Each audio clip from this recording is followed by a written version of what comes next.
Le Parlement nigérien veut accélérer l'adoption du Code des hydrocarbures. Un premier texte portant sur la transparence dans l'industrie pétrolière a été voté au Parlement en janvier dernier.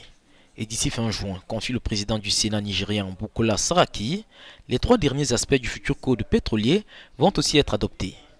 Ils porteront sur la fiscalité, les questions administratives d'une part et de responsabilité vis-à-vis des communautés d'autre part. C'est l'une des lois les plus difficiles à faire passer parce que peu importe où vous l'ajustez, il y a du positif et du négatif pour chaque partie du pays. Il faut beaucoup de compréhension, de travail acharné et la création d'un consensus pour se mettre d'accord sur ce qui est mieux pour le Nigeria. Ce qui est mieux pour le Nigeria en ce moment n'est peut-être pas ce qui serait le mieux pour votre communauté. Si vous voyez ce que je veux dire, il faut vraiment beaucoup de patriotisme, beaucoup de travail acharné. Un travail politique de fond, notamment envers l'opinion publique, qui a du mal à croire les promesses du Parlement nigérian, qui dit travailler sur divers aspects du code pétrolier depuis 25 ans, sans toujours obtenir des résultats probants. Cela n'a rien à voir avec eux.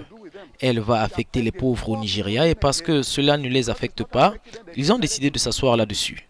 Le Sénat précédent est arrivé et est parti, et celui-ci aussi jacasse inutilement. Je ne suis pas du tout satisfait. L'économie du Nigeria, premier producteur africain et membre de l'OPEP, dépend essentiellement des exportations de pétrole brut. La gestion de cette matière première est un dossier politique hautement sensible dans le pays. Et bien qu'il ait été attendu pendant 2 décennies, le texte sur la transparence dans le secteur pétrolier adopté en janvier dernier tarde à être promulgué par le président Muhammadu Buhari.